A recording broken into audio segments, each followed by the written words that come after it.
Baik, terima kasih Bapak Ibu sekalian. Kita akan segera melanjutkan dengan sesi seminar ya. Seminar Purwacarita Campuhan yang akan menghadirkan beberapa narasumber untuk hadir nanti di hadapan kita semua Bapak Ibu sekalian.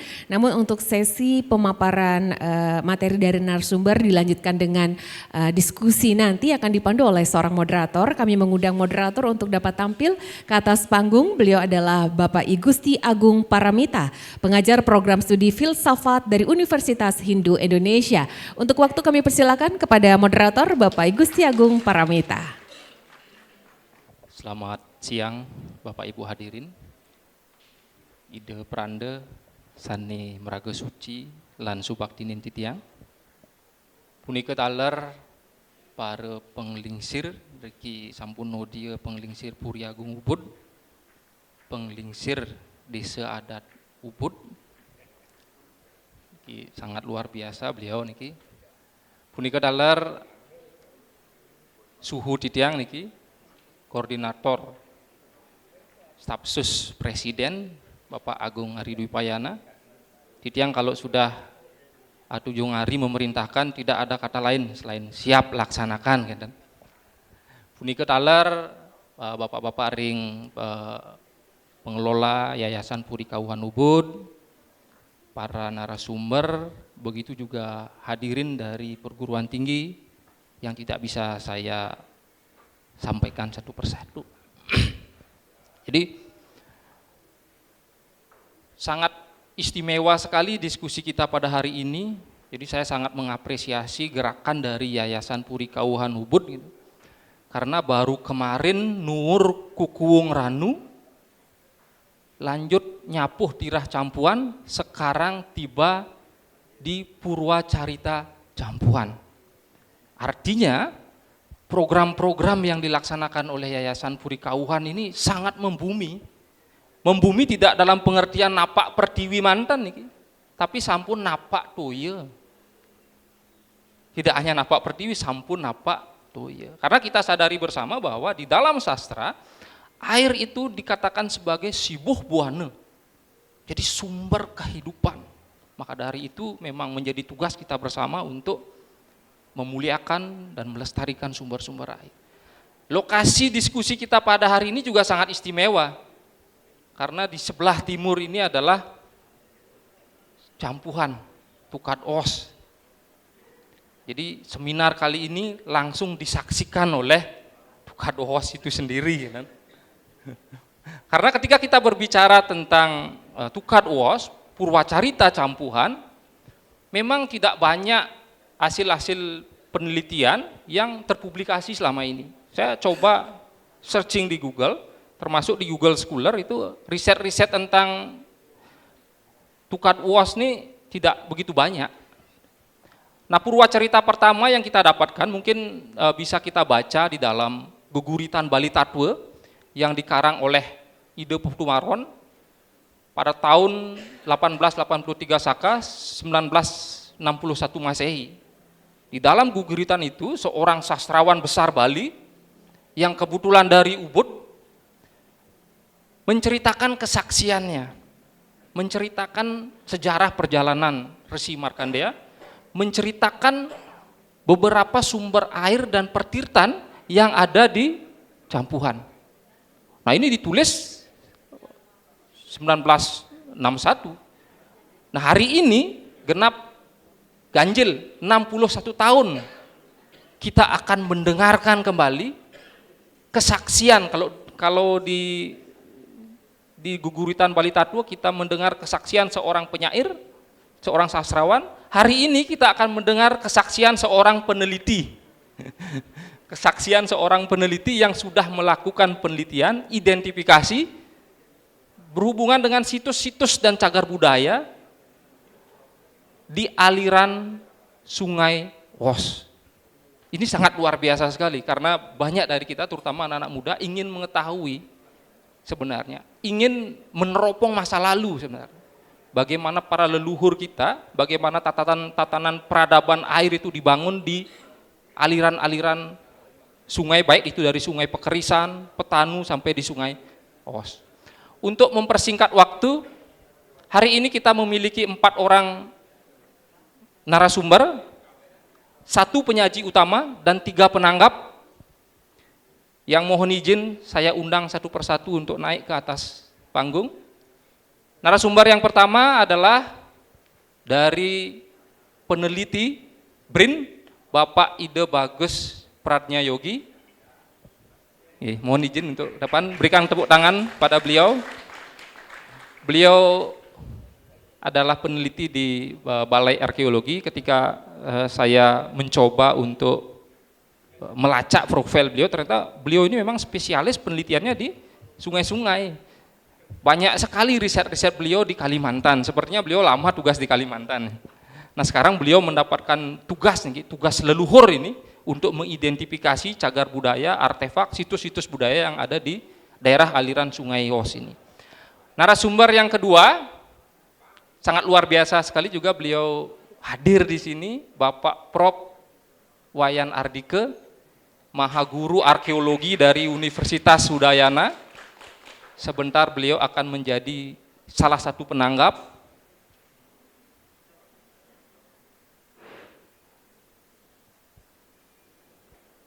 Baik, alon-alon Prof.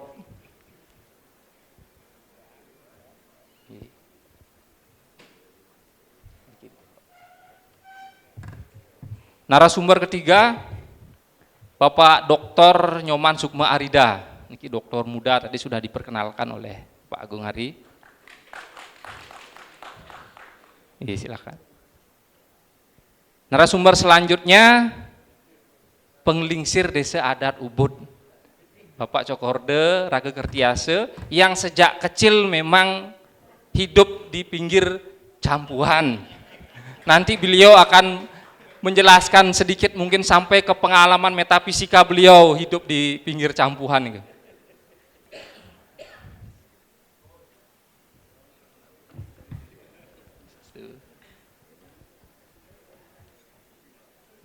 Baik Bapak Ibu hadirin sekalian, untuk mempersingkat waktu, kita berdiskusi sampai pukul 12, jadi kita masih punya waktu 1 jam untuk berdiskusi.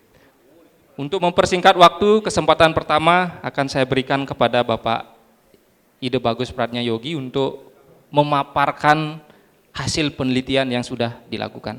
Baik, untuk waktu dipersilakan. Sebelumnya tiang haturkan panganjali Om Swastiastu.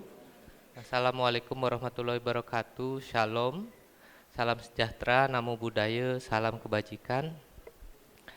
Yang tiang sucikan, ide peranda, sani meraga suci. Yang tiang hormati para penglingsir puri. Yang tiang hormati Bapak Agung Ari Dwi Payana selaku Ketua Yayasan Puri Kauhan Ubud dan Koordinator Staf Khusus Presiden. Yang tiang hormati guru-guru kami, para rektor, profesor-profesor kami di bidang budaya. Tiang mohon izin, Diki anak muda yang baru masuk Bali, kemudian ditugaskan untuk mengetahui Bali. Tiang hormati juga tidak lupa para perbekal, bendese, pekase, sarang sami, yang sebetulnya beliau-beliau ini yang menjaga heritage di OS. Itu yang terjadi. Di kesempatan niki tiang perkenalkan, nama tiang Ide Bagus Pradnya-Yogi, yang disampaikan oleh Bapak Moderator, tiang belasan tahun menjadi peneliti arkeologi di luar Bali, khususnya daerah aliran sungai yang tiang tekuni di Pulau Kalimantan dan sekitarnya. Baru kembali beberapa bulan di Badan Riset dan Inovasi Nasional, tiang ditugaskan untuk menyampaikan tentang tinggalan arkeologi di Dasos. Benar sekali, tinggalan arkeologi di Dasos niki banyak tapi belum terpublish. Jadi tiang kemarin masih explore. Kebetulan teman-teman pendahulu juga sudah research, cuman mungkin belum berlanjut. Oke. Yang disebut mungkin Dasos, bagi masyarakat yang tinggal di tepian sungai Dasos mengenal Dasos itu mana, tapi secara detail mungkin tidak juga bagi masyarakat awam ya. Lebih mengenal mungkin Das Petanu dan Pakrisan yang tinggalan budayanya selama ini dikenal kaya. Jadi nih, Dasos itu muaranya di Rangkan, di Ketewel. Dia bertemu dengan beberapa sungai termasuk kalau tidak salah ada Sungai Brengbeng di bawah nih mengalir ke utara melewati Sukawati, Ubud, ke Tegalalang dan Payangan. Yang menarik jika muaranya tegas di Ketewel, hulunya Sungai Os niki tegas sampai daerah Puaan namanya, yang tiang lihat Puaan di Munduk Taro bagian utara. Dasos niki terpecah menjadi dua di Campuhan Ubud yang dikenal oleh masyarakat lokal terutama di Munduk Taro dan sekitarnya, di kanan kiri Munduk Taro, yang di sebelah barat dikenal dengan nama Sungai Os Lanang, Sungai Os di sebelah barat, yang timur dikenal dengan Sungai Os Wadon di sebelah timur. Yang kita di belakang kita niki Sungai Os Lanang, karena dia sudah terpecah, dia menjadi border dalam dari Munduk Taro. Jadi Munduk Taro itu pada masa lalu seperti daratan terisolir lah bahasanya hampura bukannya apa. Mungkin bagi masyarakat yang tinggal di Munduk Taro merasakan betapa beratnya untuk mendapatkan akses transportasi turun ke bawah karena curam lembah Aos niki dalam sekali.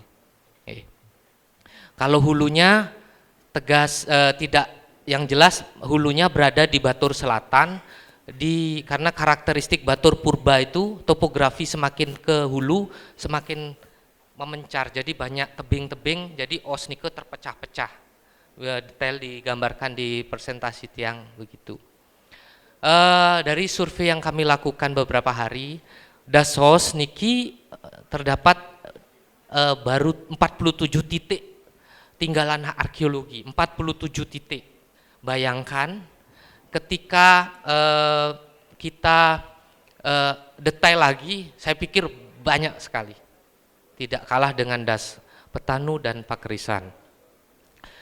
Yang kita tampilkan ini adalah tinggalan-tinggalan arkeologi. Kita mengenal ketika masa sekolah dulu ada masa prasejarah, sejarah, kemudian masa Islam kolonial. Di Dasos juga ditemukan tinggalan-tinggalan dari masa prehistori. Prehistori terutama yang dapatkan di periode budaya perundagian atau disebut juga protohistori atau paleometalik, di transisi masa prasejarah ke sejarah, atau juga di prasejarah dikenal dengan pembabakan periode Neolitik akhir tentunya. Dengan tinggalan-tinggalan seperti cirinya adalah budaya pertanian beliung persegi yang seperti di pojok kiri bawah nike, ada budaya-budaya penguburan sarkofagus, jadi itu peti batu yang ditemukan tersebar hampir di seluruh Bali, dan budaya pemujaan batu menhir atau budaya periode megalit itu ada di Dasos. Mungkin di daerah Munduk Taro, di Bukian, bahkan di hilir dari Campuhan pun ada. Di kubur-kubur sarkofag nike kemungkinan juga masih banyak terpendam di tanah, karena ditemukan seperti di Bukian itu tahun 82 ditemukan 2 meter di bawah tanah. Saya pikir pasti masih ada. Seandainya kita coba ground penetrating radar, pasti kemungkinan ada potensi-potensi itu. Kita belum eksplor saja. Itu di periode prasejarah. Periode prasejarah, periode Neolitik adalah di masa pembabakan arkeologi atau sejarah, itu adalah pembabakan periode masyarakat bercocok tanam. Mungkin disitulah cikal bakal agrarisasi di pulau kita, di Bali tercinta. Tidak hanya itu, kemudian di periode sejarah, indikasi itu sangat ditemukan, terutama periode awal abad ke-9 sampai ke-14, itu ada semua di Dasos. Di beberapa pura-pura, di Pura Puseh, Pura Desa, Pura Dalem, berapa Pura Subak, banyak sekali tinggalan-tinggalan arca yang dijaga baik oleh para pengempon pura. itu masih dijaga. Temuan jika memang dihubungkan dengan kedatangan ide Resi Markandeya, mungkin bisa jadi karena mungkin ada tipologi arca di era abad 9 sampai 11 seperiode dengan beliau, tinggalan misalnya Ganesha di Pura Desa Pura Puseh Bresele, mungkin teman-teman tahu. Coba sambil jalan-jalan nanti di pura-pura itu banyak menyimpan tinggalan-tinggalan arkeologi heritage. Cuman itu kami secara detail data kearkeologian tentang ide Resi Markandeya kita arkeolog belum menemukan. Yang jelas mitologi itu merupakan data juga. Mitos itu data, cuman kita harus compare dengan data yang lain. Jadi buktinya benda-benda itu ada. Selain itu perwujudan pemujaan terhadap leluhur, betara, betari diwujudkan dengan berbagai bentuk figur arca itu ada, kaya sekali. Karakteristik tipologi arcanya kaya sekali. Bentuk lingga-lingganya juga banyak. Lingga dengan berstela, lingga dengan cerat dan yoni juga. Bahkan periode prasejarah ke sejarah itu pun terlihat. Ketika di periode prasejarah itu ditemukan batu megalitik, misalnya kita bayangkan menhir, batu taulan yang dikenal oleh masyarakat. Kemudian ketika ajaran Siwa mungkin masuk, ajaran Hindu masuk, masyarakat memfungsikan itu kembali menjadi pemujaan lingga. Padahal itu dulunya pemujaan prasejarah, pemujaan megalit, dinaikkan seperti di Pura Taro, Desa Bresele, sangat besar sekali batu taulannya, kalau tidak salah tingginya 120, lebarnya 80 cm, itu dibikinkan yoni dan dianggap sebagai lingga. Saya pikir itulah kebersambungan budaya. Kebersambungan budaya. Dan pintarnya penetrasi budaya pada periode itu yang membawa ajaran itu soft gitu. Nah, kemudian niki contoh-contoh ajaran arca-arca di periode awal pemujaan Saiwa, banyak ditemukan Nandi, Lingga dan Ganesha dan sebagainya. Mungkin next. Yang menarik yang bilang tadi ada landscape budaya, saya pikir ya landscape alam yang kemudian menjadi bentukan permukiman di periode lalu dan bisa juga disebut sebagai sebuah saujana yang kita tidak sadari.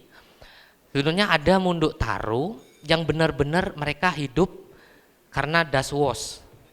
Ya, walaupun di sebelah barat dan timur Bukian, Pupuan Tegalalang itu timbul daerah semua itu sebenarnya wos juga, cuman Munduk Taro ini menarik bagi saya.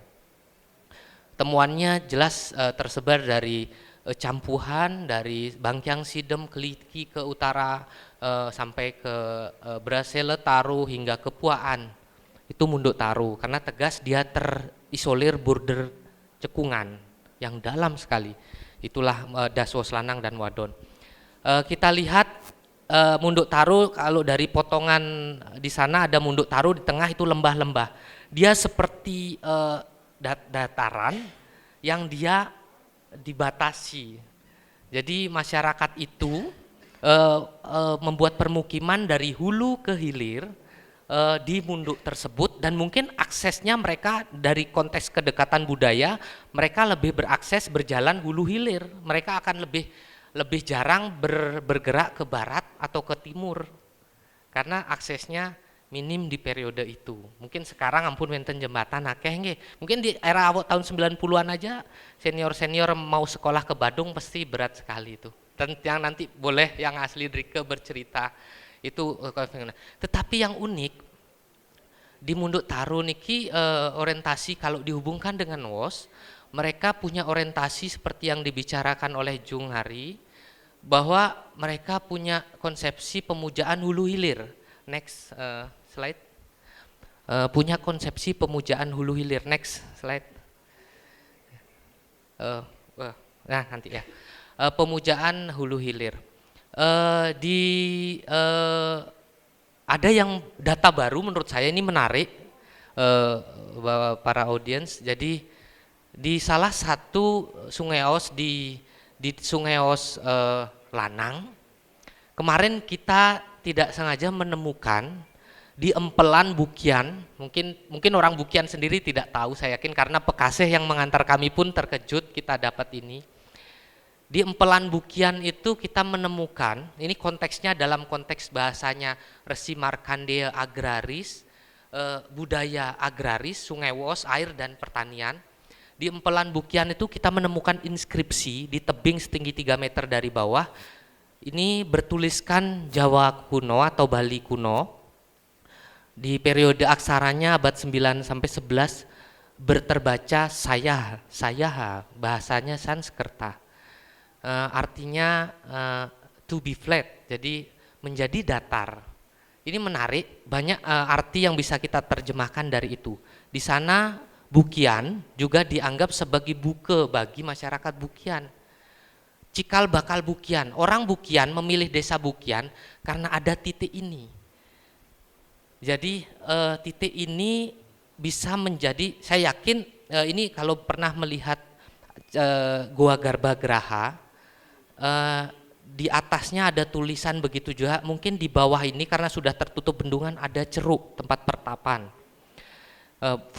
Bahasa saya nike juga bisa berarti to be flat dalam konteks pencarian kehidupan. Orang yang sudah masuk ke tataran wana praste mungkin dia menjadi flat. Konteks ruang binede mereka mulai dihilangkan, menjadi datar. Di sana mereka mencari ketenangan, to be flat.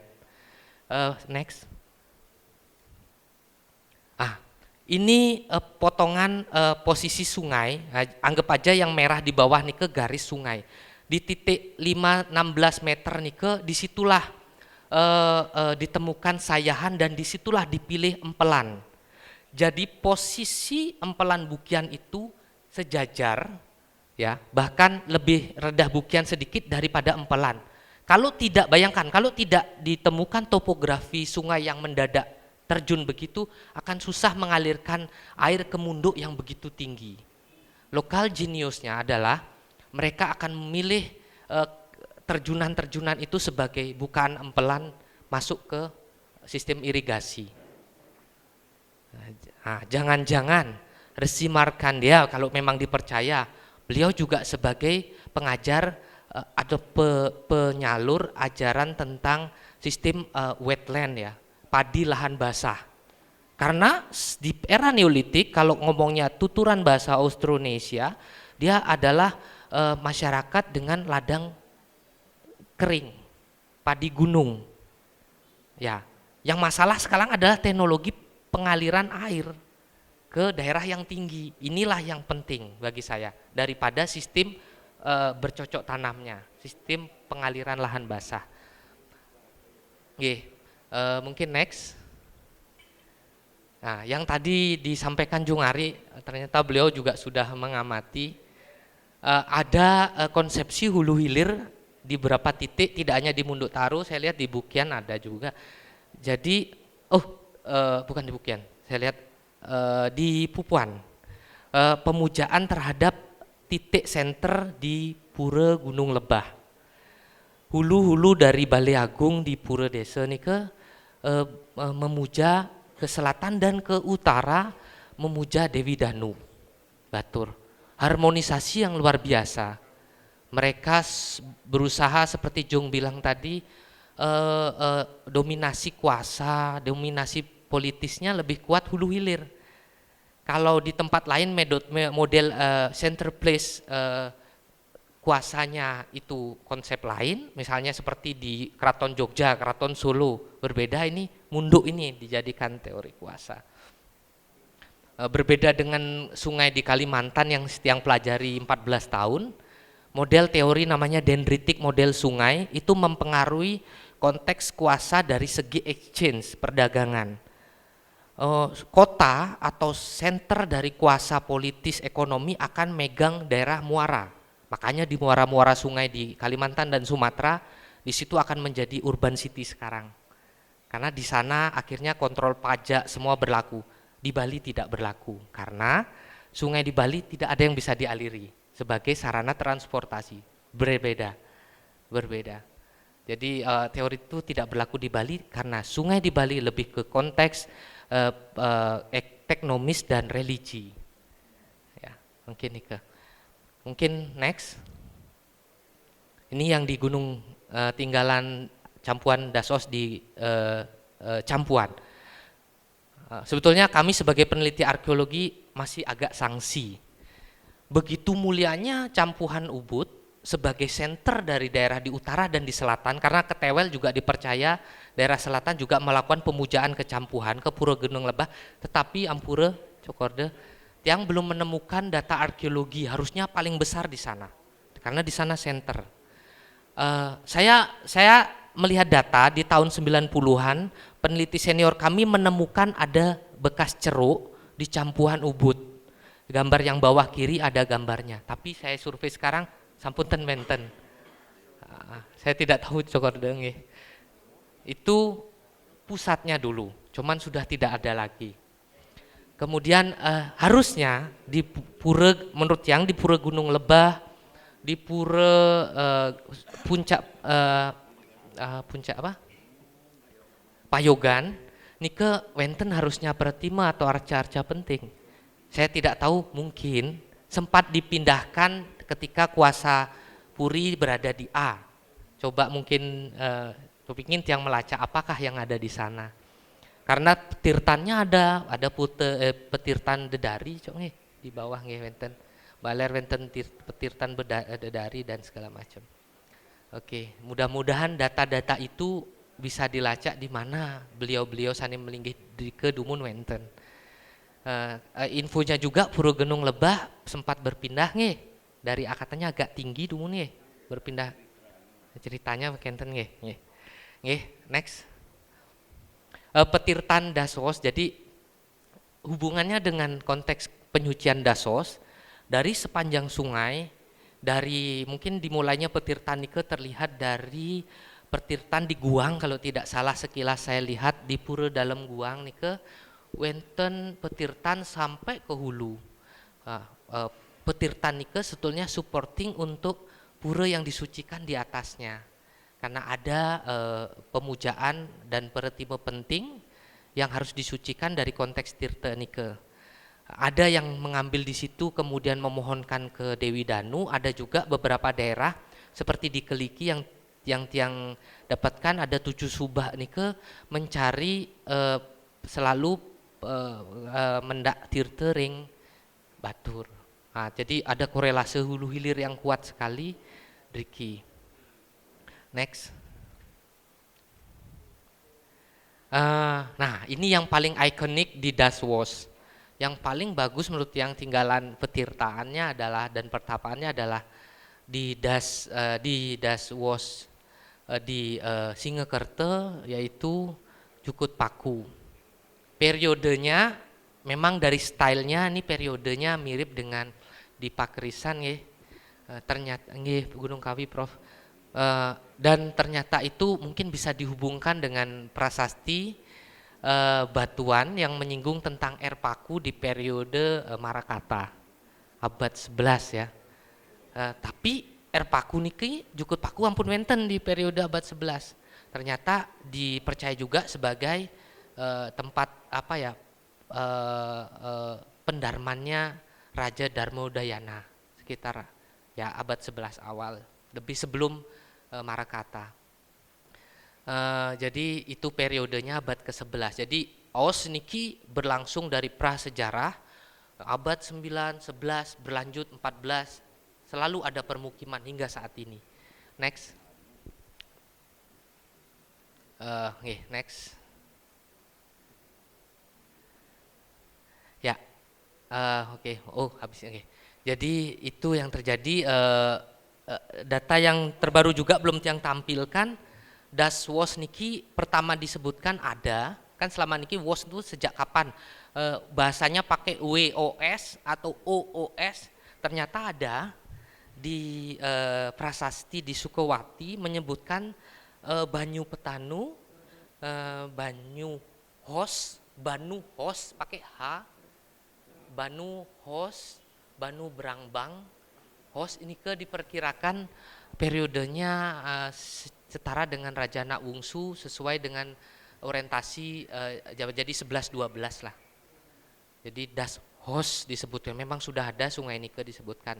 Mungkin perkembangan bahasanya Os, Wos, HOS, Os, tapi mungkin bisa mungkin Nike yang bisa yang sampaikan dari riset singkat titiang di Dasos sareng sami, mohon maaf kalau wenten iwang niki yang wau deki matur suksema banget para Mas Santi. Om Santi Santi Santi Santi Om. Om Santi Santi. Beri tepuk tangan kepada Bapak Ide Bagus, karena ketika beliau memaparkan kaget-kaget juga kita mendengar, karena ini literasi yang sangat luar biasa. Ternyata di Das Owas itu merekam peradaban yang sudah sangat kuna ya, dari zaman prasejarah, Neolitik, masuknya kebudayaan agraris sampai sekarang.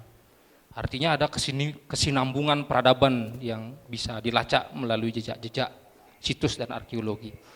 Nah, selanjutnya titiang tunas kepada Pak Prof. Ardike untuk menanggapi apa yang menjadi hasil temuan dari tim riset Bapak Ide Bagus Pratnya-Yogi. Nah, waktunya singkat niki Prof. Sinampura, karena kita ke Banda Antegalah, waktunya 10 menit. Rarisang Prof. Suksema. Om Swastiastu. Ratu Pranda sane dahat wang yang titiang. Penglingsir puri ubud sane semua yang titiang, para undangan, Bapak Rektor, para hadirin yang saya hormati. Saya sangat gembira dan berbahagia sekali diundang oleh Bapak Ketua Yayasan, Pak Agung Ari Dwi Pihaniana. Biasanya saya sama beliau suka menguji di UNUD. Sekarang ketemu dalam forum seperti ini. Dan terima kasih Pak Bagus, ini orang baru datang sudah memberikan paparan yang luar biasa, penyajian data yang luar biasa terkait dengan arkeologi di Sungai Os ini. Saya memahami Os dan juga Campuan hanya berdasarkan mitologi tentang Resi Markandeya. Yang menarik perhatian saya bahwa Resi Agung Markandeya, beliau mengajarkan pertanian di Taro. Itu yang selalu menjadi inspirasi saya. Kenapa beliau mengajarkan pertanian, jenis pertanian seperti apa yang diinformasikan.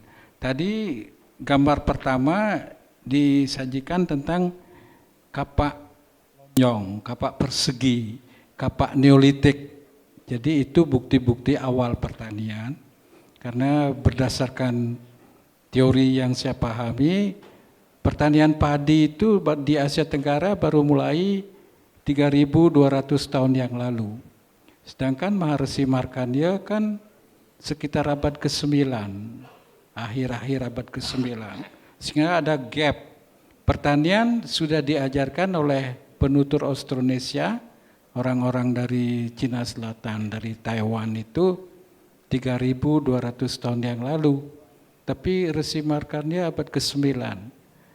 Setelah saya berpikir-pikir, saya kaitkan dengan prasasti Bebetin, di situ ada istilah pangarung. Jadi orang membuat terowongan, aungan untuk irigasi.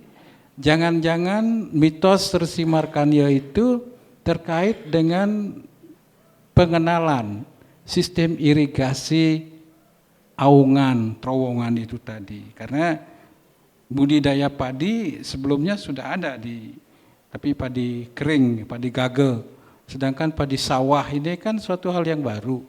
Saya pernah ke Orissa, negara asalnya Empu Markandeya di India Selatan. Di situ ada tradisi Kalingga Baliyatra pada Sasih Kartika pada bulan Oktober Purnama itu saya ke sana. Di situ masih ada tradisi itu orang berjalan ke pantai parade di suatu candi atau di situ dibuat semacam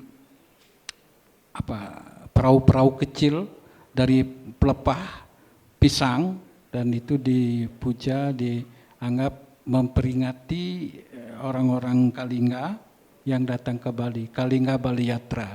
Jadi tradisi itu masih hidup. Saya tahun 2015 ke Orissa diundang oleh teman-teman di sana berbicara tentang hubungan Bali dengan India. Nah, terkait dengan taro tadi, saya menduga kehadiran Maharishi Markandeya adalah mengajarkan pertanian irigasi. Jadi bukan bercocok tanam budidaya padi. Budidaya padi jauh sebelum itu sudah ada oleh penutur Austronesia. Jadi beliau, saya baca juga bukunya Pak Purwo tentang geologi Bali, ada aungan yang 5 km panjangnya. Luar biasa. Nah, saya berpikir jangan-jangan tradisi membuat aungan, mengalirkan air dari tempat yang rendah ke tempat yang tinggi, itu barangkali yang diintrodusir oleh Resi Markandeya. Dan seperti kita lihat tadi, tinggalan-tinggalan arkeologi di Munduk, saya pakai istilahnya Pak Agus, Munduk Taro, itu dari zaman prasejarah, dari zaman Neolitik sampai zaman Indo-Buddha. Tadi saya lihat arca-arcanya menarik, dari ada arca megalitik, arca perwujudan, bahkan ada Ganesha juga, dan sarkopa yang banyak itu di Marga Tengah, ya, di Bukian, daerah-daerah itu banyak sarkopa, dan itu dari zaman logam awal, seperti yang juga ada di Manikliu, luar biasa. Di Manikliu ada kuburan dari Nekara dan juga ada sarkopa.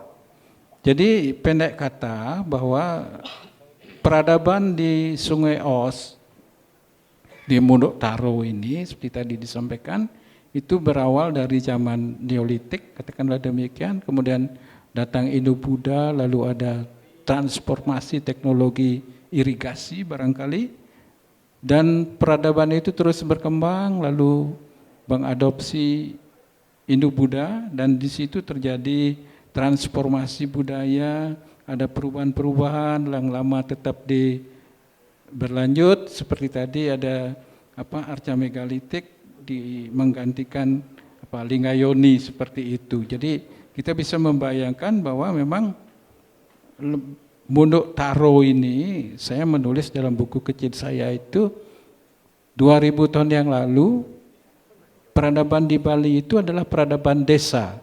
Orang tinggal di desa, mereka bercocok tanam padi, dan juga ada kuburan, ada sarkopa, dan lain sebagainya. Jadi kita membayangkan suatu komunitas pedesaan. Tapi hubungan dengan luar sudah begitu intens, ya. Seperti sarkopa di Marga Tengah itu kan ada manik-manik karnelian, ada manik-manik emas. Karnelian itu berasal dari India. Di situ di India ada batuan-batuan yang berupa karnelian, itu tidak ada di Indonesia. Itu import, ya. Dan hubungan India dengan Bali dalam disertasi saya di Sembiran, Julah, Pacung, itu sudah terjadi 2000 tahun yang lalu. Jadi Julah adalah satu pintu gerbang masuk peradaban India itu ke Bali, dan tadi disebutkan di Bali tidak ada sungai, tapi hubungan budaya pesisir dengan pedalaman secara dendritik itu sudah terjadi. Saya mengidentifikasi setidak-tidaknya ada 3 pusat-pusat peradaban pesisir yang berkonektasi dengan pedalaman. Yang pertama adalah Gilimanuk dengan daerah sekitarnya, Ambarsari, Melayu, kemudian Seririt, Busung Biu, sampai ke Pujongan, ke Pupuan, daerah Tabanan. Itu di barat laut, ya. Kemudian yang sangat besar adalah Julah, Kintamani, sampai dengan Pejeng Bedulu. Julah, Kintamani, Tampak Siring, Pejeng Bedulu. Dan Kintamani merupakan suatu daerah yang luar biasa. perpaduan antara daerah pegunungan dengan dataran dan juga dengan pesisir. Orang-orang dari Tejakula untuk pasaran ke Kintamani, mereka menginap di Siakin. Sore hari mereka berangkat, lalu menginap di Siakin, besok pagi mereka ke Tampak Siring. Jadi Tampak Siring merupakan daerah yang sangat luar biasa, pertemuan antara dataran, pesisir, dan pegunungan di situ. Sehingga kembali kepada Manik Liu yang ada anak kara, ada sarkopahnya, itu terletak pada jalur-jalur perdagangan. Sehingga itu memberikan inspirasi pengembangan peradaban yang luar biasa. Nah terakhir bahwa di daerah Oos itu banyak petirtan ya, mata air, dan itu memang sangat disucikan dan itu sekaligus juga pelestarian. Pemulihan air yang pertama di Bali dari hasil kajian saya tersurat pada prasasti Manukaya tentang Tirta Ampul. Jadi Raja Candrabaya Singawarmadewa tahun 962, beliaulah raja pertama yang memuliakan air. Beliau memerintahkan untuk merapikan batu-batu yang ada di Tirta Ampul itu, karena setiap tahun ada banjir, lalu atas perintah Raja Candrabaya Singawarmadewa, batu-batu itu dirapikan. Ternyata air Tirta Ampul itu kalau kita kaji secara etnografi adalah untuk pengairan di Subak Kume dan Subak Pelagan. Oleh karena itulah Pura Tirta Ampul diangkat menjadi warisan budaya dunia karena dalam konteks Subak. Bapak Ibu, Bapak Ketua pembawa acara, demikian barangkali informasi singkat yang dapat saya sampaikan. Mudah-mudahan dapat melengkapi apa yang dipaparkan oleh Pak Bagus. Suksema, Om Santi Santi Om. Beri tepuk tangannya kepada Bapak Prof. Ardike. Jadi memang menarik juga beliau melengkapi temuan-temuan yang sudah disampaikan oleh Bapak Ide Bagus Pratnyoyogi. Salah satunya memang hubungan kuna antara Bali dan India. Jadi apabila mendengar penjelasan beliau ketika ada wacana tidak ada hubungan Bali dan India, jadi sudah ditepis oleh beliau karena memang sejarah menunjukkan ada hubungan antara Bali dan India. Baik, untuk selanjutnya saya persilahkan penanggap selanjutnya Bapak Dr. Nyoman Sukmarida, karena bidang beliau ini adalah pariwisata, mungkin beliau banyak akan berbicara tentang heritage di Das Oos yang berhubungan dengan pariwisata. Silakan, waktu 10 menit nih. Terima kasih Pak Agung, Pak Moderator. Salam kenal nih. Kayaknya di medsos sudah sering saling sapa ya. Ini. Terima kasih waktunya yang sangat sucikan. Niki senior yang dumun di syarat juga niki di majalah syarat. Yang sangat sucikan, Du Perande, dua sudah berkenan hadir di forum yang sangat mulia ini. Kemudian para pengelingsir Puri Ubud, Ki Wenten Ratu Cokode, Coketiase, Ratu Cerake, kemudian Gongari, niki juga guru tiang yang dinas pariwisata Dumun. Kalau nggak ada beliau mungkin tiang tidak kenal Pak Jero Mangku Kaneo niki nggih, pakar desa wisatanya. Nggih, terutama niki koordinator acara dan ketua Puri Yayasan Puri Kauhan Ubud Pak Gongari Bipayana yang tiang hormati. Beliau sebenarnya ya secara historis sudah lama kami saling bekerja sama. Dumun 2004-2005 Titiang diajak juga untuk keliling Gianyar melakukan temu wirase dengan pendesa-pendesa adat, dan itu melahirkan majelis desa Pekraman. Jauh sebelumnya di Jogja juga Titiang ngayah ring keluarga Mas Wahindu Dharma ring UGM, beliau juga pembina KMHD-nya. Kalau Pak Bagus niki teman satu kos Dumun ring Jogja, beliau junior Titiang tetapi menjabat jauh melebihi tiang. Dan juga dengan Pak Gongari ternyata setelah tiang amati kami ada pertalian pertukaran ibu niki. Kalau di tiang almarhumah ibu di tiang saking Taman, kalau beliau dari Singapura Tengah, di tiang saking Singapura Tengah. Jadi tukaran ibu ternyata kan. Kenapa dari dulu terus diajak rantang runtung. Tapi intinya terima kasih sudah dilibatkan dalam seminar hari ini. Titiang mungkin kebetulan ring Fakultas Pariwisata Udayana ngayah di Ketaler diminta untuk membantu ring Wakil Dekan 1 bidang akademik dan perencanaan, Dan mungkin para hadirin di sini banyak yang tidak tahu bahwa ternyata di Udayana ada Fakultas Pariwisata.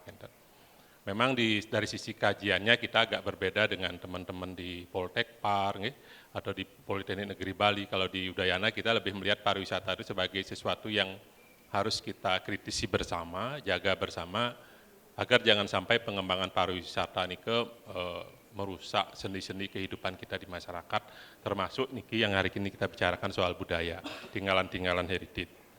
Nah dari tadi pagi, tiang kira Bapak Ibu, para semeton niki yang hadir di ruangan niki, tiang tumben menghadiri seminar yang audiennya sangat tertib mendengarkan, sangat hening dan mau menyimak. Nah selain kehadiran Ratu Ida Brande, mungkin karena memang para pembicaranya menyampaikan apa yang disampaikan itu dengan bercerita, Pak Ibu. Jadi mungkin tadi misalnya Pak Andi ya, yang baru pertama kali mendengar beliau secara langsung, betapa piawainya beliau bercerita. Jadi kita seperti diikat, ya mulai dari kehidupan keluarga, kemudian isu-isu kebangsaan, isu-isu global, akhirnya kita terperangkap dan terpukau dalam cerita beliau. Nah hari ini pun kan tajuknya ini Purwacarita Campuhan, cerita juga di situ kata kuncinya. Dan tiang melihat sebaran situs-situs tadi yang disampaikan oleh Pak Bagus niki, junior di tiang, dan sangat luar biasa, itu kan menunjukkan betapa kuatnya potensi storytelling sebenarnya di Munduk Taro ini ya, dari hulu, tengah sampai ke hilir. Nah, tetapi pertanyaan kritisnya adalah kenapa cerita-cerita ini belum begitu banyak muncul di pariwisata, kan PR besarnya. Para guide kita yang di ujung tombak industri pariwisata ini selalu terjebak pada komentar-komentar yang standar ya, jas seremoni, Trihita Karana, Trikayangan 3, belum ada kemampuan untuk membedah lebih jauh ada apa sih di sebuah tempat, di sebuah pura, di sebuah situs. Nah, kalau ini bisa diungkap dan pariwisata dijadikan medium, itu yang kira luar biasa. Tadi Pak Gong Adi Dupayana dalam sambutnya menyampaikan mestinya format pariwisatanya di Ubud dan sekitar ini lebih mengarah ke ekowisata, wellness tourism, seperti itu. Karena bahan bakunya memang di situ tersedianya. Nah, yang kira pasca pandemi, mudah-mudahan sudah pasca, sudah berakhir, tidak ada lagi varian baru, kita harus mengarahkan perhatian fokus kita ke sana. Bagaimana agar pariwisata Bali, khususnya Ubud, sebagai jantungnya pariwisata sejak tahun 30-an, bisa bergerak ke arah yang lebih wise, lebih wisdom, yaitu wellness tourism dan ekoturism. Tadi Pak Andi mengatakan kita terlambat 10 tahun dalam penataan perencanaan kita. Nah mungkin kita juga terlambat dalam bidang pariwisata di Bali, tapi tidak lebih baik terlambat daripada terjerembab lebih jauh. Itu kalau pemikiran Titiang. Karena itulah saya kira program yang digagas lewat acara Niki, salah satunya lewat revitalisasi desa adat, ini menjadi penting yang kira konteksnya di sana. 10 desa yang dilibatkan, mungkin yang mohon izin disebutkan di sini, mulai dari hilir itu ada Singapadu Tengah, Batuan, Lotunduh, Sayan, Singekerte, Kliki, Buahan, Bukian, Kerte, dan Taru. Ini coba kita melihat kembali apa sih peran desa ini, khususnya desa wisata dalam membingkai tadi cerita kekayaan-kekayaan kita dalam hal heritage untuk kita hadirkan dalam format yang disebut dengan pariwisata desa. Nah, ini yang menjadi pemikiran kami secara serius di kampus. Sehingga ke depan mestinya destinasi yang tersebar di sekitar Ubud tetap sebagai intinya ini adalah destinasi pariwisata yang berbasis pada kekuatan dan akar kita di desa dinas maupun di desa adat, itu kita kemas sehingga wisatawan bisa melihat itu. Dan orang desa memiliki rasa percaya diri yang kuat untuk menceritakan apa yang dia miliki kepada orang luar, khususnya wisatawan. Dan dia bisa menginap di desa-desa tersebut. Kita sangat berharap ke depan tamu-tamu itu janganlah semua menginap di Ubud dan di Jogarta, tapi bisa di homestay kami yang di desa-desa niki, karena dengan menginap mereka bisa lebih memberikan manfaat kepada warga kita di desa. Terima kasih. Nah, niki walaupun kami punya bupati di Gianyar, beliau alumni Fakultas Pariwisata, tapi sampai sejauh ini belum cukup kuat kami bisa mempengaruhi beliau. agak susah juga ternyata. Nah, jadi mudah-mudahan ke depan kita punya kesadaran bersama bahwa ya pariwisata ini harus menyampaikan sesuatu yang keseharian masyarakat, bukan hal yang terlalu dibuat-buat, bukan hal-hal yang apa yang diinginkan turis gitu. Itu yang kita ikut, tapi ya real kehidupan kita itu yang kita berikan. Mungkin terlalu idealis, tetapi kita harus segera ke sana menurut saya. Dan yang berikutnya Bapak dan Ibu, tadi Pak Andi juga sudah mengingatkan bahwa ke depan menurut Tiang Bali akan selalu menjadi tempat pembelajaran. Tiang sudah sering juga diundang ke NTT, ke Kalimantan, ke Sulawesi. Tiang merasakan di sana bahwa bagaimana orang luar Bali ya, dari daerah di Indonesia begitu berharap kepada Bali untuk belajar tentang pariwisata, desa wisata dan seterusnya.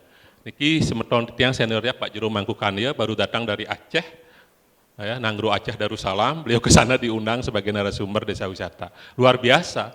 Jadi orang-orang luar itu menganggap kita di Bali sudah terlalu jauh dalam hal pariwisata. Nah, ini yang menurut yang ke depan harus kita sadari dan perkuat, sehingga tadi lewat pariwisata kita tidak hanya mengajak orang luar untuk menghibur diri di sini, tetapi bisa belajar, bisa mencari sesuatu, karena dalam pariwisata itu sudah tidak lagi zamannya hanya something to do, something to say, something to see, something to buy, tetapi juga something to learn dan something to share. Jadi apa yang turis bisa pelajari di sini dan saling share antara turis dan host. Nah, ini yang harus terjadi ke depan.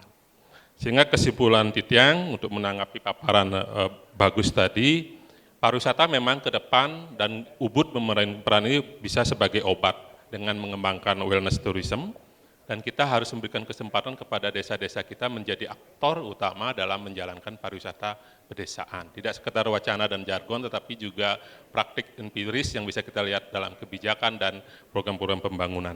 Dan kesimpulan terakhir adalah mudah-mudahan dengan itikat baik ini, program yang sudah digagas oleh Purikawan Ubud bekerja sama dengan berbagai multi stakeholder bisa menjadikan benar-benar OOS ini sesuai dengan akronim yang dia coba bangun, tawarkan bahwa OOS itu adalah obat oleh semesta, seperti itu.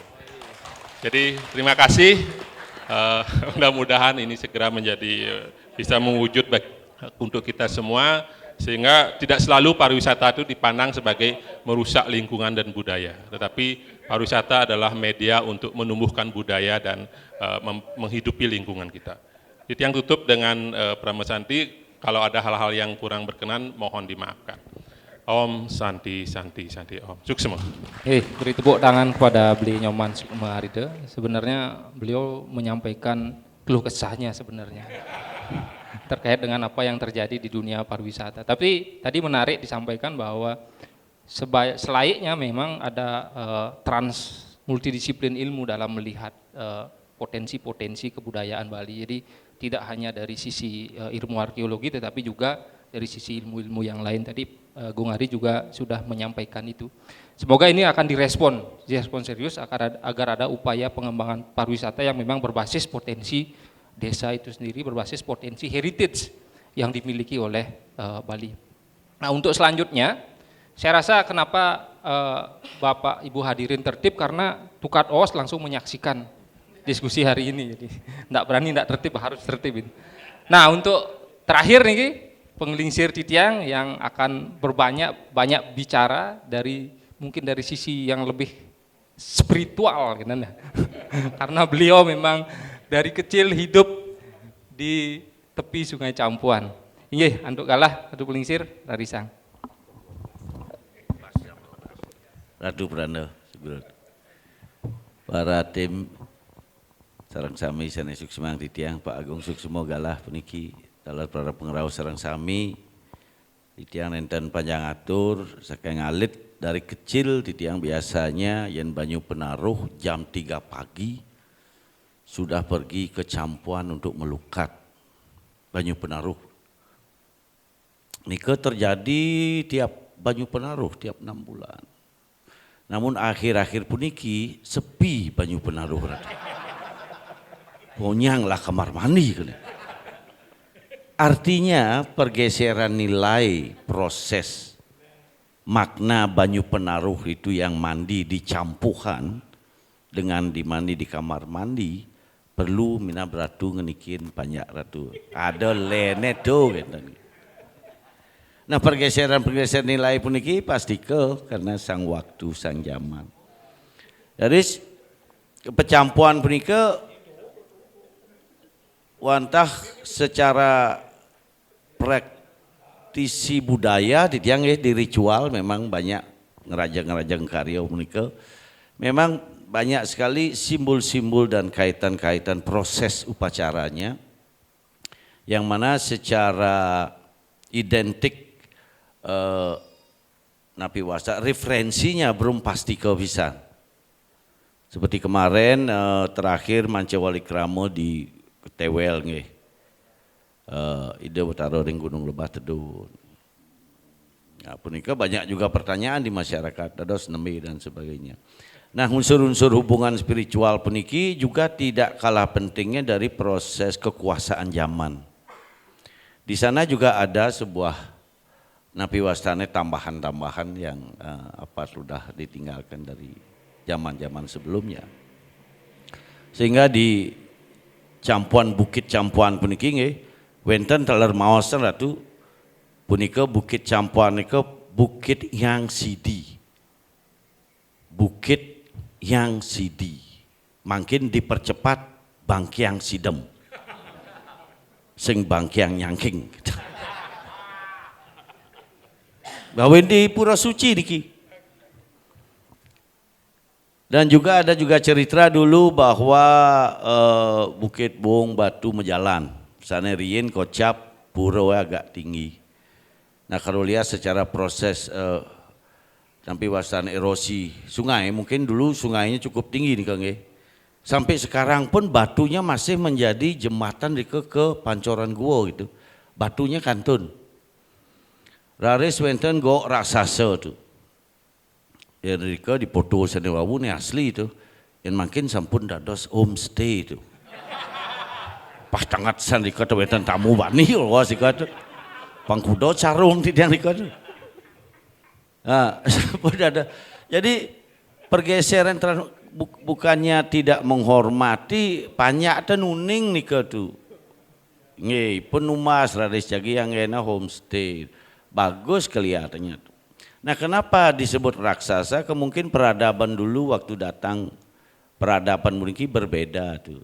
Makin menten cerita gua raksasa puniki mengganggu dan sebagainya. Akhirnya dilawan oleh yang membawa peradaban. Akhirnya caling nih nyangklak dipacakan. Makin menten desa pacakan. Karena res dipacak pun mawen desa pacakan. Nah sadarian dalar wenten ke baos campuan puniki tukad merde. Perubahan nama, rupa, guna, sakti puniki tergantung juga yang mendeklar puniki itu. Mangga itu sudah jatuh dari zaman dulu tuh. Tapi Darwin nemukan hukum graviti. Dumun taro sarwada. Akhirnya berubah menjadi taro. Nah pergeseran niki cukup penting sebagai ilustrasi ke depan. Namun yang ditiang kagumi sesungguhnya apa yang diprogramkan oleh Gung Ari, program pelestarian puniki memang sangat dibutuhkan kebersamaan. Tidak cukup hanya dalam konteks aturan pemerintah saja, namun praktek fasilitas di lapangan. Santukan Bali sendiri artinya juga wisesa, jagat pelestari, jagat mewali, ngewaliang asal mula. Nah ini kemawinan di situs-situs yang ada di OS ini dari Ketewel, Ubud sendiri subaknya Dam Ubud, lokasinya di Dangin Kliki damnya. Sehingga dulu itu juga campuan itu juga merupakan masjeti Dam Ubud. Mawin pengempuannya subak, taler, sakeng, puri dan masyarakat ring Ubud. Jadi sampai ke utara puniki semua alirannya situs-situs ada di sepanjang sungai itu memiliki mata air. Semua yang di kata yang ada mata pasti artinya sumber. Mata hati sumbernya cinta, kinten nggih. Dan nika mawenan situs-situs niki dari Selanda, dari Ketewel dah semua nika, dari Negari ada juga, baru yang singgung di Pura Dalam Negari ada. Sudah itu di Kutri ada, Pura Tirto. Terus ke utara Jukut Paku, terus ke utara niki langsung sampai ke Puakan punika. Jadi seperti apa yang disampaikan oleh para pakar Senewau, kemungkinan ide Resi Markandia dengan mendirikan Pura Pusah di Puakan sebagai sumber awal pembuatan penciptaan sistem irigasi Subak. Sehingga selain juga hari melestarikan sumber-sumber mata air, tolong taler mungkin bisa diusulkan ya ada PDAM ngalih pang bareng ya di Subak kinten nggih. Nggih Bang Letajak. Yeh nek ada apa? Kinten nggih. Dan patut atuh. Nggih nika yeh ada apa purane sing itu. Ngesantokan penglingsir Bali punika sampun memikirkan kebutuhan biologis, filosofis dan sosiologis, itu bisa lihat di ritual. Sekarang tinggal kita menjabarkan saja dalam zaman era modernisasi sekarang ini, teknologi ini sejauh mana kita bisa manfaatkan, sebab tetap yang menentukan komitmennya adalah goodwill and political will dari penguasa. Sehingga berkolaborasi dengan masyarakat. Niki mantan istilah, idong orang lanang ne dauhang. Ada buku membilang lanang ne dangin nang tu. Oh titiang nak dangin nang niki adi dauhang gitu. Oh, loh ne kone dauhang kalah di terus ngalih loh gitu. Ya ni balik aja ni titiang ngocap dangin nang mangke tu. Loh tu ne dauhang lanang gitu nggih. Dalar winter toyo banyu nggih, toyo dadari, titiang nyangro pancoran dadari nggih. Mau weneng titiang pindah sekeng puri, mang depok ring pancoran dadari, kang yang dados raja palo ratu. Terus tito guo, terus tito selukat, terus tito nirwana, terus tito makeh punika. Jadi aliran sungai itu bersumber dari dari Danau Batur, karena dalam ritual kita tetap mengaturkan pekelem dan upacara. Gabungan air pemedal mata air inilah yang menjadi aliran sungai. Selama air masih mengalir di sungai, selama itu sejarah akan tetap berjalan ke depan. Satu kan di sungai ini kau meninggalkan bekas-bekas drestotiesan. Mawin secara adat taler setiap desa medue dresto. Nah mungkin nika legenda-legenda sehingga di dalam konteks cerita niki nggih dari prasejarah misal niki tiang juga kadang-kadang bingung mesin nih gugu yang gitu nggih. Artinya jalannya jadi beneso kan gitu nggih. Bisa jadi konsep catur loko paro ide tedun ide bataro berarti Resi Markandia jauh di belakang rauhnya kalau abad ke-8 gitu loh. Nah apakah beliau ini personal atau beliau ini isme, karena yang beliau sebarkan Waisnawa. Nah gabung-gabung, kenapa ke selatan ulunya tidak ke utara? Kenapa Balai Agung ada yang ke utara ulunya? Apa gunung dipakai, apa Wisnu Brahma dipakai, kita tidak tahu. Tidak lingsir tunasan pengastawannya kengken di Balai Agung gitu nggih. Dengar tuh. Nah tafsir ini sah-sah saja. Namun di dalam konteks ritual umat Duenen Riki masih tetap melanjutkan dresta-dresta, termasuk juga hubungan niskala antara priang, antara susunan, antara masyarakatnya, dan sehingga dari yang terakhir Purki Detedun ke Tewel, karena di samping historis Subak juga historis kekuasaan kerajaan Sukawati yang berkaitan dengan Pura Gunung Lebah.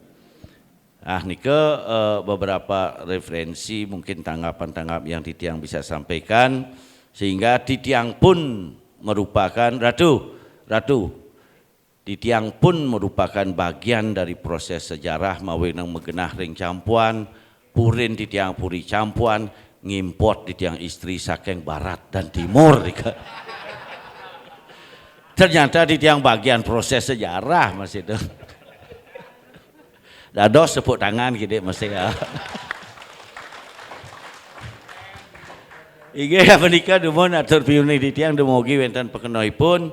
Yang penting selamat, salut ring Gong Ari Dwi Payana, kasih tepuk tangan dumun idenya yang luar biasa. Mari kita dukung bersama dalam Nunas Sicang mangde preside kesidian program-programnya yang sampun menyentuh bumi tadi disampaikan juga langit, sehingga kembali lagi mungkin kita refleksi ke belakang di dalam sistem-sistem warisan-warisan yang memang sungguh-sungguh leluhur kita memikirkan mana unsur biologisnya. Salah satu air adalah unsur biologis. Pengembangan ini tanpa didasari dengan filosofi dan sosiologi Bali akan hancur kita, rapuh, karena pelestarian bukan eksploitasi, bahkan yang terjadi beberapa eksploitasi bukan menjadi konservasi. Ini yang menjadi pertimbangan kita bersama. Nggih hamanika dumun kirang langkung klungkung Semarapura Titiang Lungsur Ampura sinap Titiang untuk para mesanti. Om Santi Santi Om. Beri tepuk tangan kepada Cokorde Ibah. Jadi sebenarnya apa yang disampaikan oleh beliau niki termasuk banyu pina weruh nih. Niki air pengetahuan yang sangat luar biasa nih. Baik, agar lebih dialogis sebenarnya saya mohon waktu kepada panitia agak lebar sedikit agar kita lebih dialogis. Saya mengundang jadi Bapak Ibu untuk bertanya atau memberikan pandangan terkait apa yang sudah disampaikan oleh narasumber. Om Swastiastu. Yang Gede Sedana dari Universitas Dwi Jendra. Tadi sudah disampaikan ada tinggalan-tinggalan yang di Sungai Os ini. Saya hanya ingin melihatnya dari sisi yang lebih dinamis. Kalau barang-barang itu kan statis saja. Kemudian kalau sudah berpindah-pindah tempat menjadi hilang, kecuali dimuseumkan. Nah, yang saya maksudkan dinamis itu adalah di awal ada barang-barang itu pasti ada manusianya. Karena manusianya lah yang membuat itu. Nah sehingga akan lebih bagus kalau kita nanti mengkajinya, ini siapa sih sebenarnya? Apakah dari kelompok masyarakat biasa, desa, atau petani? Karena saya melihat ada beberapa fakta ternyata ada satu peninggalan yang sekarang diperebutkan. Antara Subak dan masyarakat desa. Pura diperebutkan gitu. Itu Betara padahal tidak pernah minta ayo rebut, saya enggak pernah. Tetapi sekarang kok masyarakat ini memperebutkan. Apa sebenarnya yang terjadi ini? Sehingga mudah-mudahan niki berebut untuk sembahyang tapi berebut untuk punapi nih kan. Ini puranya. Okay. Mau untuk diapain ini? Ini harus ditanya yang kira kepada masyarakat. Untuk sembahyang nih kan.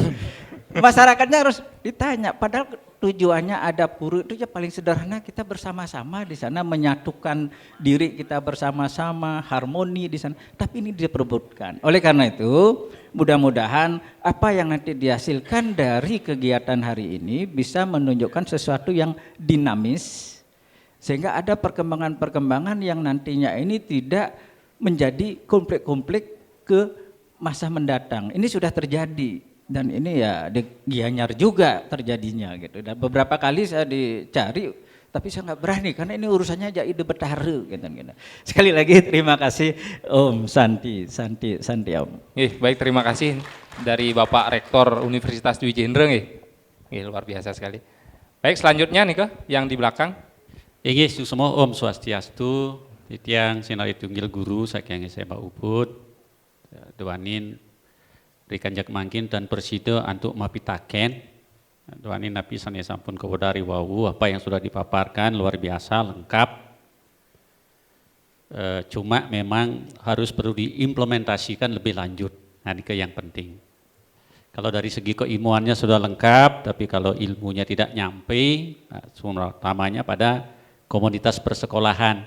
Titiang justru ingin atau sangat tertarik dengan apa harapan dari Bapak Ketua Yayasan, atau Pak Agung, bahwa bagaimana menciptakan nanti sekolah di Ubud ini ada keunikan tersendiri yang membedakan dengan yang lain. Salah satunya menawi hal seperti ini. Apalagi dalam konteks IKM ke BAWOS, implementasi kurikulum Merdeka sekarang memang ada salah satunya di situ adalah proyek penguatan profil pelajar Pancasila yang salah satunya bagaimana para siswa kita berinteraksi, dapat menggali, dapat membaur, dapat memajukan kearifan-kearifan lokal atau keunikan-keunikan seperti ini. Jangan-jangan anak-anak kita justru belum tahu sehingga bingung apa yang akan dilakukan. Maka harapannya, beliau mau pitaken harapan pertama bagaimana nanti apa yang telah tersampaikan sekarang ya memang kami sudah dapat, masyarakat mungkin iya, atau siswa kita di rumah tangga di masyarakatnya mungkin sampun juga memahami, tapi bagaimana tentang institusinya. Harapannya kalau memang nanti bisa apa materi-materi seperti ini dituangkan dalam bentuk apalah namanya buku atau apa sehingga kami bisa terima, bisa sosialisasikan. Kemudian yang kedua harapannya sebentar lagi ada memasuki tahun pelajaran baru, sangat tepat jika kami berharap dari pihak yayasan atau apapun membumikan keterangan atau informasi ini lagi pada siswa-siswa kita. Toh juga anak-anak kita di Ubud adalah dengan sistem zonasi adalah betul-betul dari Ubud begitu semuanya. Atau kalau ada bergeser sedikit ya masih tetap di daerah apa namanya sekarang Ulapan iki. Ubud, Tegalalang dan Payangan yang notabene tetap Munduk Taruh atau Das Osniki. Kemudian berikutnya juga jika dalam memasuki ini bisa dari yayasan bisa memberikan langsung. Kalau narkoba sudah sering masuk, lalu lintas sering masuk, bagaimana sesekali nabi judulnya niki Purwacarita Campuhan niki juga bisa masuk walaupun mungkin belum masuk ke kurikulum karena itu prosesnya panjang. Tapi kan ceritanya nyampe lagi. Terlebih kemudian kita bisa implementatif. Nah, kita mungkin bisa tawarkan bagaimana anak-anak kita dibantu nanti ketika mau masuki ingin memperdalam Purwacarita ini menjadi sebuah fakta, keunikan memang yang bisa mereka angkat. Sudah barang tentu sesuai dengan porsinya, maaf karena ada bapak-bapak dosen, bapak rektor mungkin ceritanya akan bisa lain, hanya sebuah karya tulis yang sudah barang tentu sesuai dengan tingkatannya kalau SMP, SMA atau SMK. Terlebih sekali yang terakhir agak pragmatis sedikit, kita juga berharap sekali lagi ini berharap ada wujud nyata yang siswa-siswa kita atau sekolah bisa lakukan. Apa tidak mungkin sekolah kita disiapkan, nah ini sih memang sulit di daerah Ubud ini, ada lahan tidur yang milik apakah milik yayasan atau milik siapa kita fungsikan sebagai misal, karena sekolah juga kan ada adiwiyata, perlu mengembangkan lingkungan. Ini juga nyambung dengan toyo atau air niki, misalnya kemasannya ya hutan sekolah kita garap rame-rame. Yang belakangan ini beberapa tahun terakhir ini dengan tidak bermaksud ego ego sektoral atau primordial daerah, enggak, kita sering melakukan itu sampai jauh keluar, tapi bermanfaat untuk Bali juga ya. Tapi jangan-jangan keluar ada, justru di daerah Ubud kita tidak bisa melakukan bagaimana pelestarian dengan penanaman pohon atau apalah namanya barangkali. Titiang kira seperti itu. Sekali lagi niki bukan pertanyaan boyo Pak Pitaken, kayak mau nanya harapan-harapan untuk ini bisa membumi lebih luas lagi. Terima kasih, matur suksema. Baik, terima kasih atas harapannya. Jadi ada harapan bagaimana agar Purwacarita Campuhan ini tidak selesai di sini tapi bisa masuk ke sekolah-sekolah, ke lembaga-lembaga pendidikan. Swastiastu, Ratu Prana, mengkekalih, saya rauh, ayo mangkin yang tabang pemargin niki, Ketua Yayasan, Gung Ari, dengan tim, para narasumber juga yang sudah membicarakan Nyapu Sirah Campuhan dan sekarang dengan 6 program Seperti kita lihat dibicarakan adalah Munduk Taru, Bukit Campuan.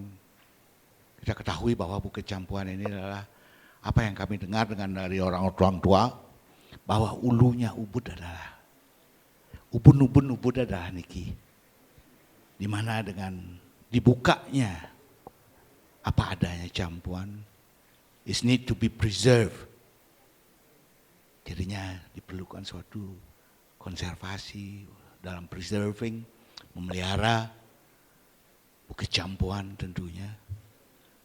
Dan juga awal di mana kita ketahui di Ubud seperti daerah pariwisata, tentu suatu nilai X. Mengapa Ubud didatangi pariwisata? Nau di Ubud, dan juga begitu dicoba dengan desa yang lain dengan nama Ubud, katanya Ubat, Usada, Usadi, Osh. Tidak lepas dari merupakan suatu obat, yaitu gimana aura, rasa damai, rasa aman, rasa a place to create, jadinya tempat untuk berkreasi. Seperti tadi diungkap bahwasanya subak pertanian ditaruh. Yang kami dengar juga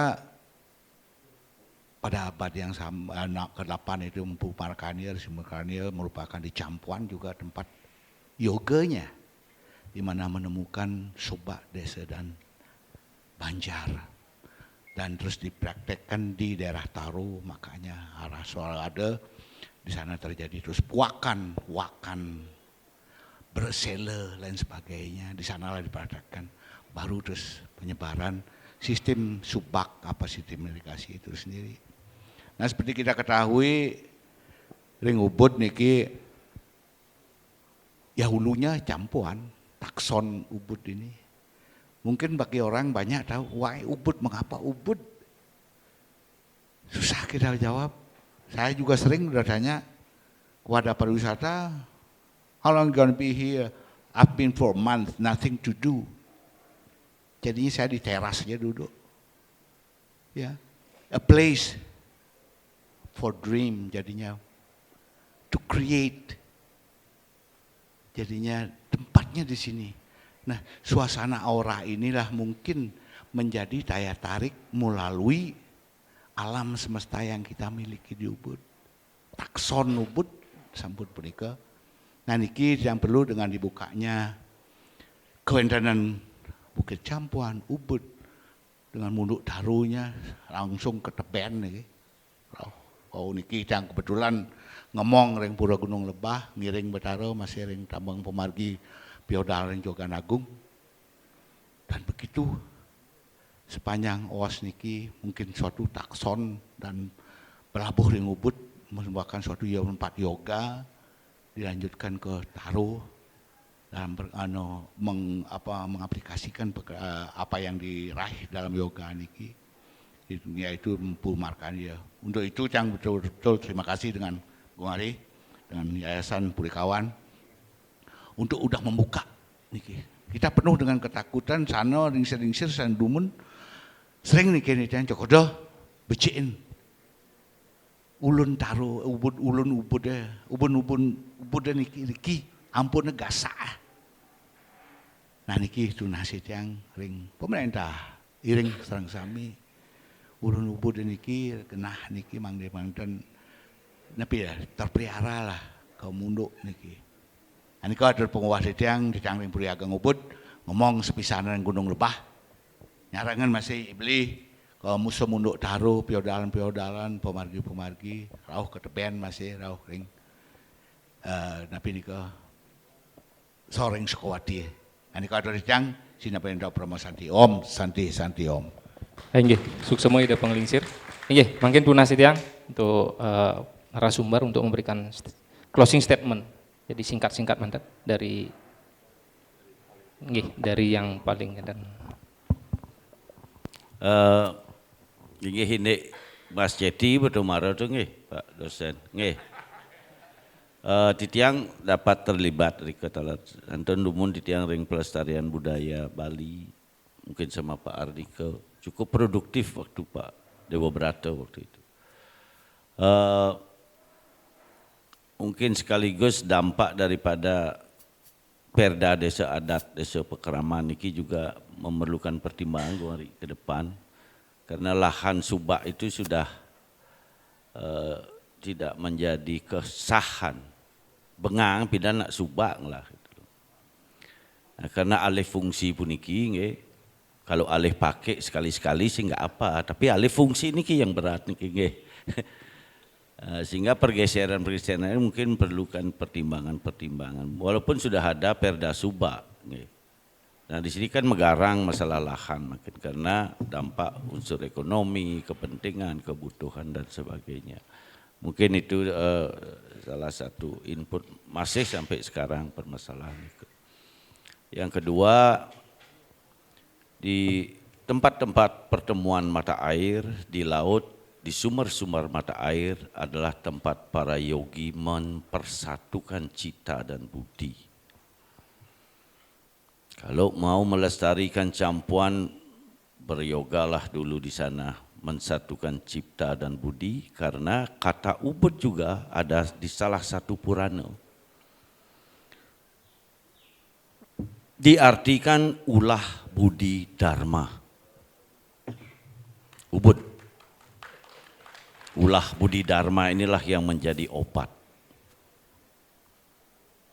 Informasi dek Gus. Sing ngai-ngai ada bukunya itu. Di ngai-ngai tiang berarti kerauhan ya jani.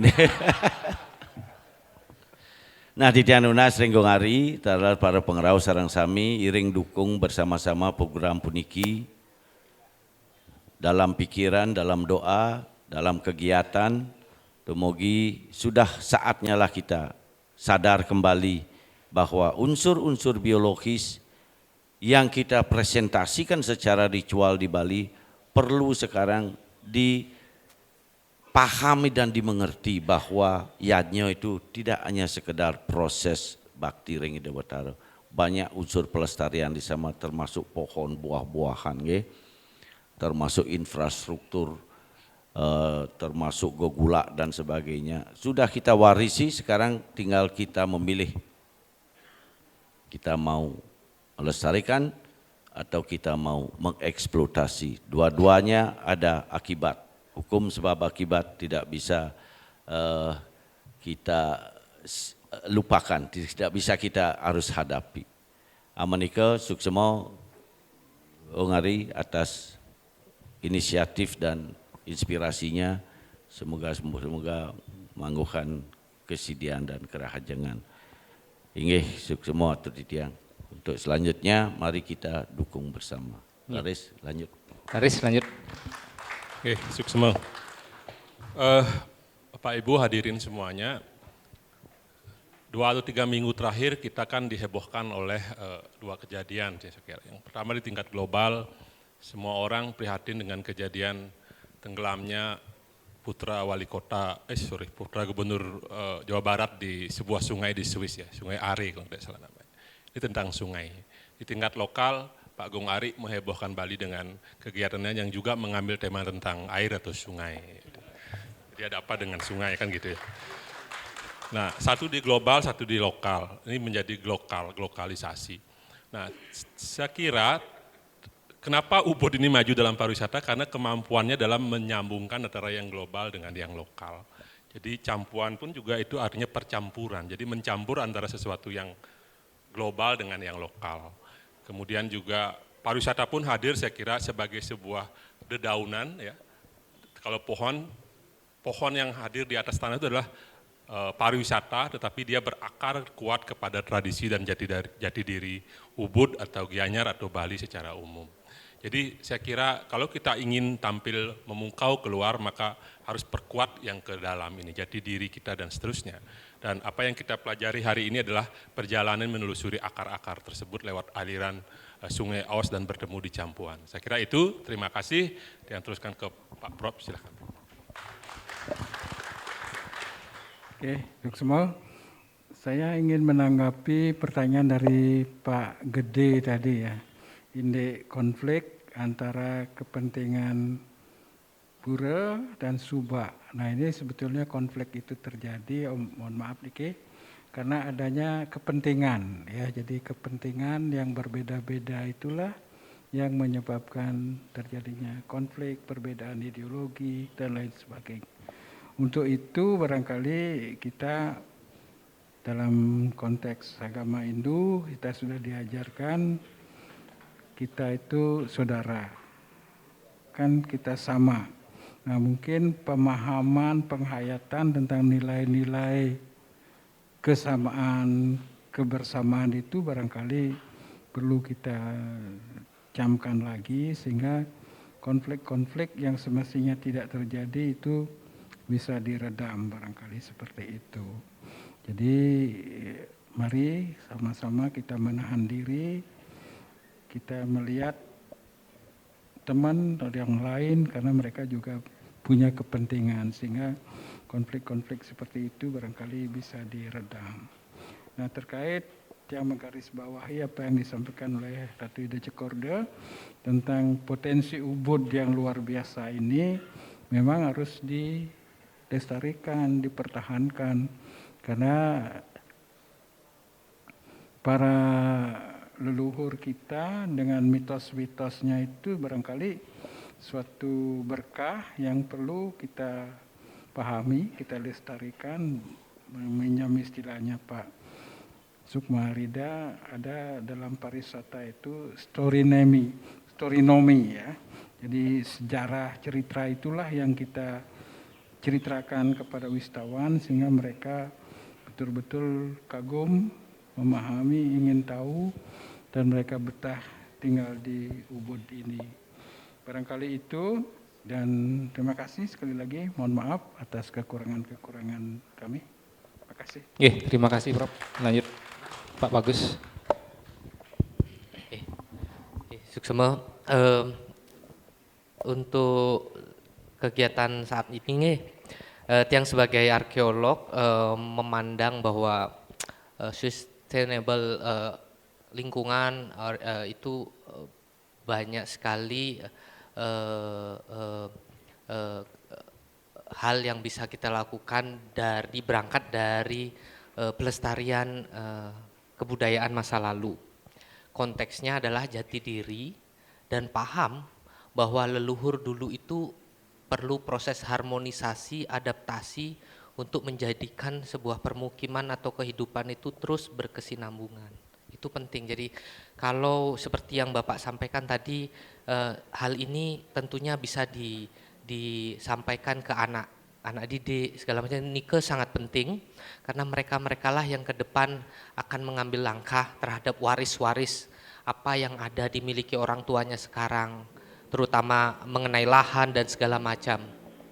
Itu sangat penting karena saya percaya kalau orang tahu masa lalu dan betapa sulitnya orang membuat kehidupan yang layak dan harmonisasi terhadap alam, maka dia akan arif untuk melakukan apa di masa depan. Jadi seperti yang tadi disampaikan salah satu contoh hilangnya heritage di sini karena satu hal itu sangat kan heritage tidak begitu besar sebetulnya hal yang harus tidak perlu mengorbankan itu untuk membuat sesuatu, menurut saya begitu. Terus mengenai tinggalan heritage misalnya, mengenai pura atau arca di satu tempat. Kenapa arca itu hanya sedikit kemudian yang merasa memiliki banyak? Ingat bahwa cikal bakal sebuah settlement itu berangkatnya dari keluarga kecil. Jadi jangan dibayangkan ketika penciptaan arca itu ada masyarakatnya sudah sebanyak ini terus kemudian mengeklaim ini dari ini miliknya. Enggak, memang itu sedikit karena memang dulu tidak banyak orang dan menjadi banyak ini karena kita sebetulnya dulu berangkat dari kesederhanaan dan komunitas kecil. Jadi semua harus saling memiliki. Jadi konteksnya muaranya adalah dipertahankan untuk tidak dialihkan atau dijual keluar atau apa, itu penting sekali. Karena itu jati diri masa lalu. Itu dari Titiang. Tiang ucapkan matur suksema kepada Jung Hari atas kesempatan bagi Tiang peneliti BRIN untuk ikut di kegiatan besar niki, memberikan urung rembuk pemikiran mengenai heritage pada masa lalu di Tukat Wos. Suksema tiang akhiri dengan Paramasanti. Om Santi Santi Santi Om. Baik, terima kasih Bapak Ide Bagus Yogi. Sekali lagi berikan tepuk tangan kepada narasumber yang ada di depan. Jadi saya tidak akan menyimpulkan apa yang sudah disampaikan karena ini sudah waktu. Jadi pada intinya kami ingin mengucapkan banyak terima kasih pada khususnya terhadap Yayasan Puri Kauhan Ubud karena sudah menginisiasi menyelenggarakan acara yang sangat luar biasa ini.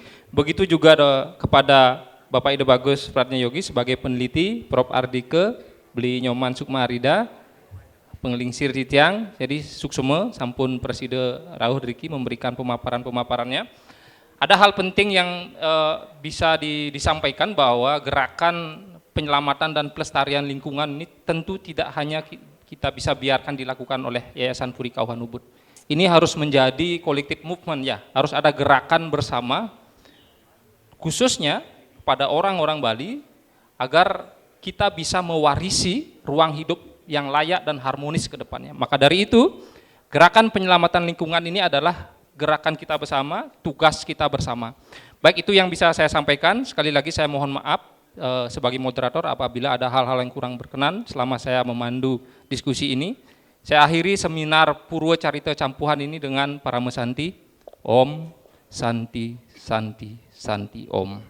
Baik, kepada narasumber dan kepada moderator kami persilakan untuk berdiri. Akan kami serahkan tanda apresiasi kami sebagai ucapan apresiasi dan terima kasih atas apa yang sudah di-share. Kami mohon berkenan kembali untuk Ketua Yayasan Puri Kauhan Ubud, Bapak Nagung Gede Ngurah Ari Dwi Payana, didampingi oleh pembina untuk dapat menyerahkan plakat penghargaan. Kami persilakan.